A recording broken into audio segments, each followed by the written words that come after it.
Chers futurs juristes, bonjour. Vous êtes sur la chaîne Bibliojuriste. Aujourd'hui, on va voir de façon brève un nouvel ouvrage en relations internationales qui traite le réalisme contemporain, appelé aussi réalisme structurel ou néoréalisme, développé par le théoricien américain Kenneth Waltz, une des figures centrales dans les études des relations internationales. Nous avons abordé la dernière fois le réalisme offensif de Jean Mearsheimer, qui se distingue du réalisme de Waltz et qui est appelé réalisme défensif. Le livre de Waltz est Theory of International Politics, publié en 1979. Malheureusement, il n'existe pas de traduction française du livre et nous ne disposons que de la version originale en anglais. Mais toute personne intéressée par les relations internationales a étudié et a analysé ces théories en profondeur. Donc, on va reprendre ces résumés et ces analyses.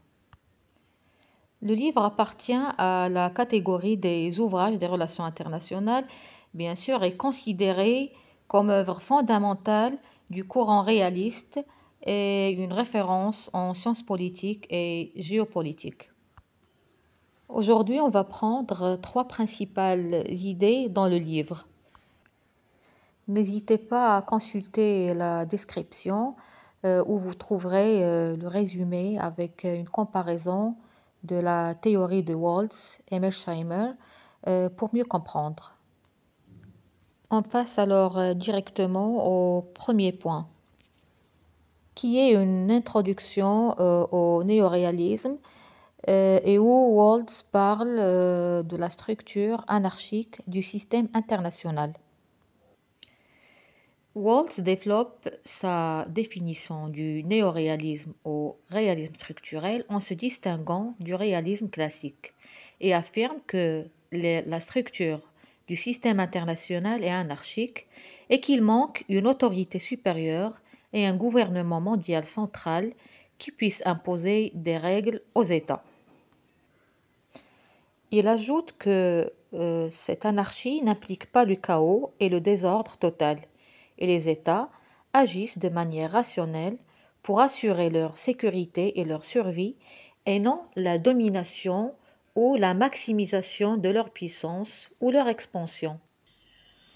Et donc, ils ne sont pas condamnés à une compétition permanente, mais plutôt à une coopération grâce à des mécanismes institutionnels et des gains mutuels. Et il donne exemple de l'ONU, l'OMC, l'OTAN et bien d'autres. Le deuxième point qu'on va traiter est la quête de sécurité et la survie des États.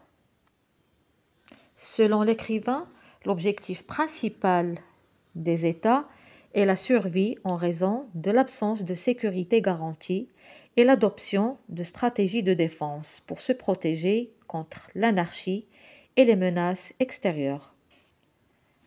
Mais les efforts défensifs d'un État peuvent être perçus comme menaces par les autres pays, ce qui peut déclencher des réactions en chaîne comme l'armement et les alliances.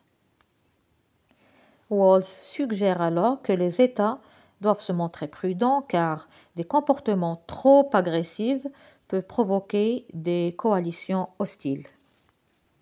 Le troisième et dernier point est équilibre des puissances. Et c'est un des concepts centraux de la théorie de Waltz qui soutient que les États, dans un système anarchique, sont naturellement poussés à établir des équilibres de pouvoir pour éviter qu'un seul État ne devienne trop dominant. Et si un État devient trop puissant, d'autres États s'allient pour rétablir l'équilibre et maintenir la stabilité du système.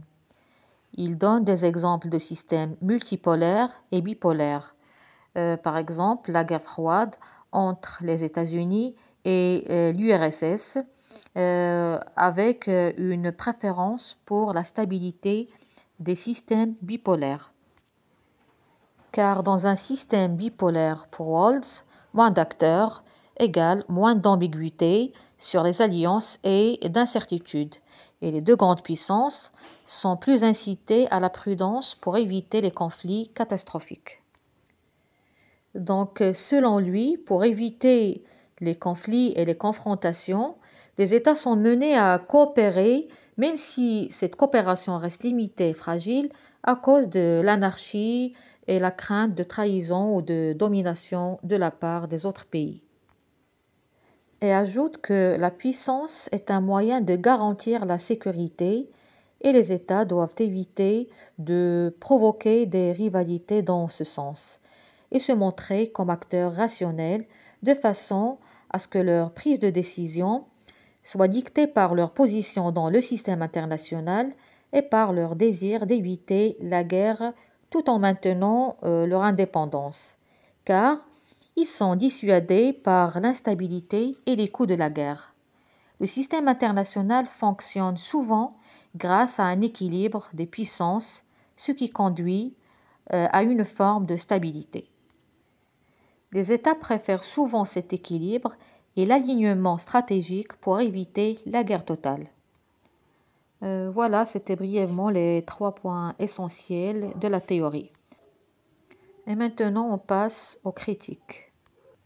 La théorie de Waltz en a subi plusieurs, mais on ne va citer que quelques-uns.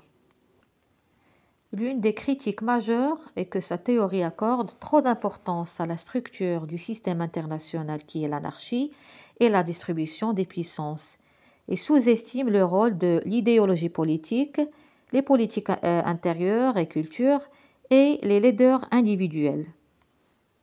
Waltz est aussi critiqué pour son incapacité à expliquer les changements majeurs dans le système international, notamment la fin de la guerre froide sans conflit majeur. Comme on le critique de se concentrer sur les États comme principaux acteurs des relations internationales et d'ignorer les acteurs non étatiques tels que les organisations internationales comme l'ONU, l'Union européenne par exemple, et les entreprises internationales et les mouvements transnationaux, terrorisme et droits de l'homme par exemple. Mais malgré toutes ces critiques, le livre de Kenneth Waltz reste un pilier fondamental de la théorie des relations internationales et la pensée néo-réaliste, et fournit un cadre théorique influent qui oppose l'approche libérale, laquelle met l'accent sur la coopération et les institutions internationales. Et voilà, c'était notre résumé d'aujourd'hui, en espérant vous retrouver dans une autre vidéo. Merci et à bientôt.